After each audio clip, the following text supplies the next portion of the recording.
Before I start the interview, I ask them if it is okay to be recorded and ask them some questions. And they are my relatives from my father's side. Uh, Mamang is the mother of my grandmother. Then Lolo Joel is the uncle of my father. And Nanay she is the cousin of my mamang. First is my Lolo Joel. Paano yung mga technology po yung ginagamit mo? Yung kwan lang, sa bumbu radyo gano'n. Bomba radyo lang. Doon lang napapakinggan lang namin sa radyo.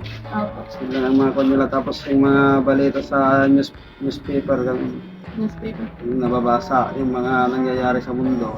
Opo. Araw-araw yan. Next is Nanay. Parang mga cellphone or hindi. Wala kang pang cellphone noon, anak. Yung TV, black and white. Black and white po. Oo, yung TV. Paano po na kakarating ng balita ng kanya natin? Magpapalita naman yung TV, pag may TV ka na ganun. Tapos, yung baterya ba ide? Wala niya. Ang parang ide kuryente. O, parang baterya pa ang nagagamit. Christmas? Pag umaga, nagbabalita, doon mo na nalaman mo ang balita. Kahit naman sa parehas naman sa radyo o sa TV. Pero yung pagkaibahan ngayon, tulad ang ngayon, at kuryente.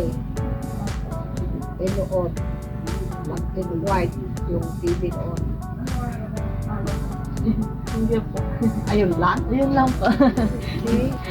Last but not the least, my mamang. Ano po yung gamit niya na technology ng kabataan?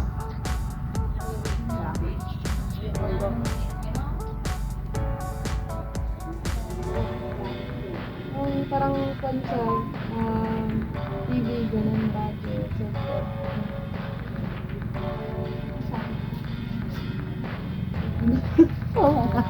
Bakit doon? Opo, ma'am. Walang maritis noon. Bawal, ma'am. Oo, ngayon. Ngayon, pagka magbabaritis ka na, ay may mangyayari. Opo. Ayan ba yun? Opo, ma'am. Mga tao ng disiplina. Oo, madisiplina ang tao kahit bata. Opo. Maski mga bata walang nagmamatis. Opo, ma'am.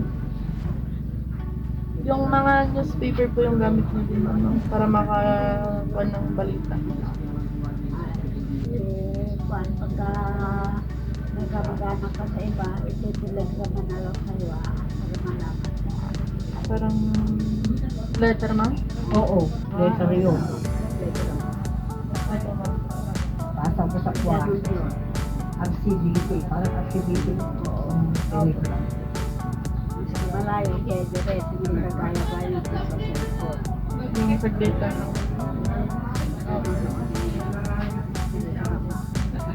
Gano'ng katagal yung hinintay niyo, ma'am, bago niyo makuha yung balita? Isang araw. Pag nagipasa ka ngayon, mamayang gabi, tatanggap nila.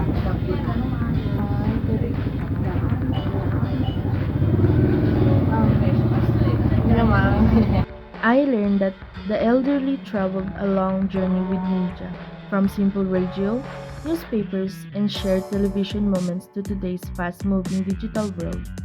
Back then, information spread slowly and people valued it deeply together.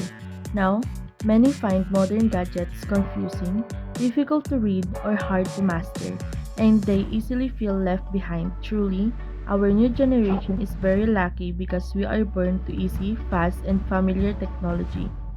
Yet more than just luck, I realize we also have a duty to guide them gently, listen patiently, and treat their wisdom with respect because their experience is the most beautiful story of how media grew alongside with their lives.